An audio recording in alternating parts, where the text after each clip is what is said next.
freaking first cut. Golly.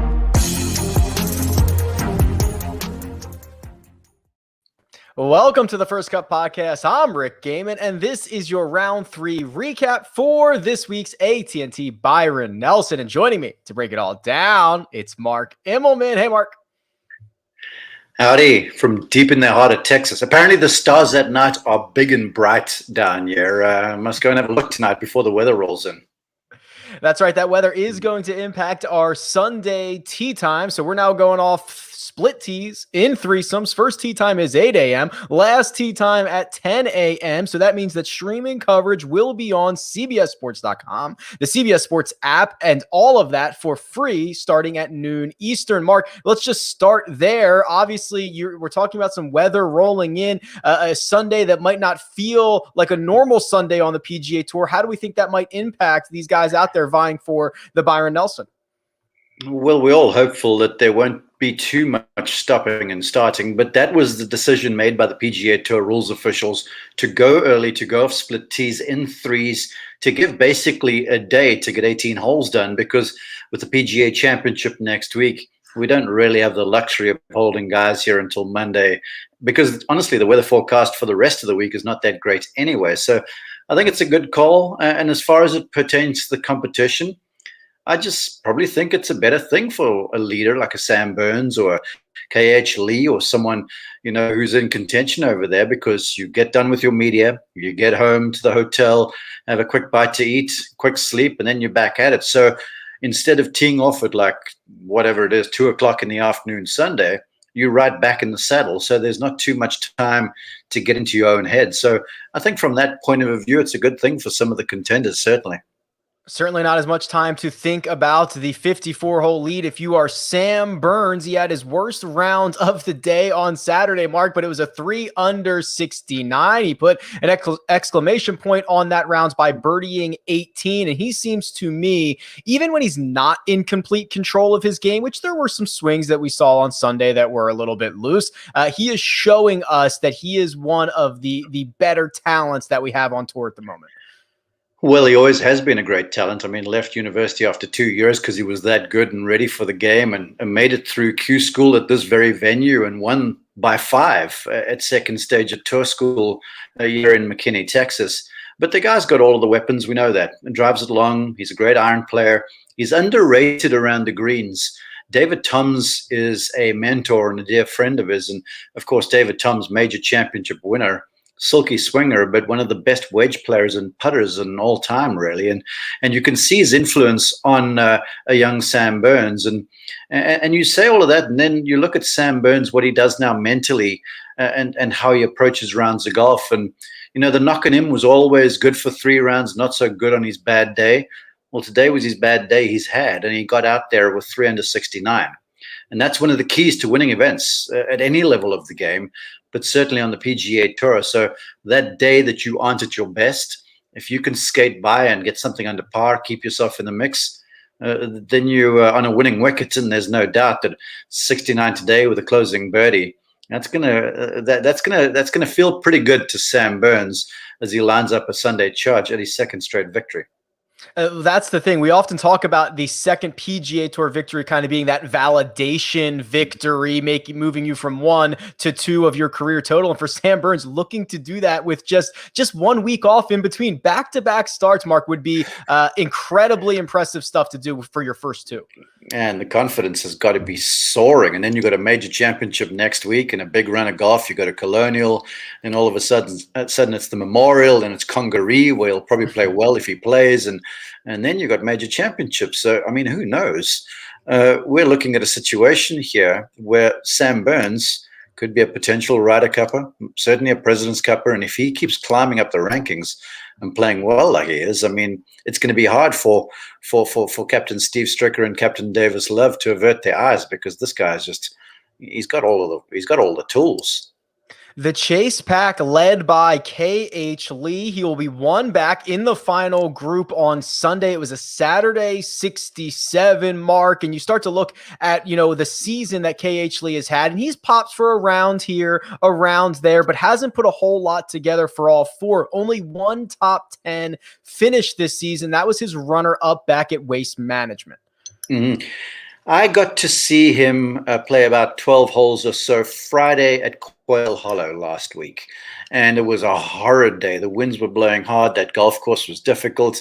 And he was up there tied for the lead at one stage and kind of fumbled his way in, but showed a lot of class. He's second to last hole that Friday afternoon. He made a double bogey on the 8th. And then 9 is a brute of a par 4, 470 something. He just smashes driver down the middle, hits a 5-iron in there to like 7 feet, makes it to make the cut. And I was like, this boy's got a little something about him. And the way he hit the ball, he's powerful. He's got a beautiful golf swing. And he just seems to be going from strength to strength. And today, to get around there bogey free, with nothing really going on early in the day for him, it was a noble performance from a young guy who's clearly got some confidence going on. Last week, didn't finish as he would have wished at Quail Hollow, but I think gained a whole lot of confidence, certainly, and a whole lot of self-belief from having to grind to make the cut after leading and then having a good day on Sunday. So look out. The guy is, I don't think he's going to be flying under the radar for very much longer. The Chase pack at 3 strokes behind is headlined by quite a few names here. Let's start with the South African, Schwarzel, a Saturday 66, highlighted by his eagle on number 5 and then birdieing each of his final 2 holes. And Mark, this has been a trend. Schwarzel's game has really turned around. We know that the playoff loss to Leishman and Smith with his partner Oosthuizen a couple of weeks ago, but he's been playing much better recently, and he's reaping some of those rewards here in Texas. He's always been a beautiful swinger of the golf club, drives it great. He and Louis there had a shot down in the Bayou, lost in the playoff against Cam Smith and Mark Leishman in New Orleans. But he's always been a ball striker. And here of late, the wedge game had sort of gone off a little bit. I spoke to him some, and I had dinner with his caddy, Chart Vanderwalt, who's a former PGA Tour player, in fact. And Chart told me they've been working hard on the wedge game. And he went to an arm lock style putter this week, which they seem pretty hot on right now. And Charles, the winner. I mean, he's won a lot around the globe. He's obviously a major champion. I don't think he's going to capitulate. The way he's playing right now, I think he's primed to sort of sneak one a little bit, if he can rattle some of those putts home Sunday.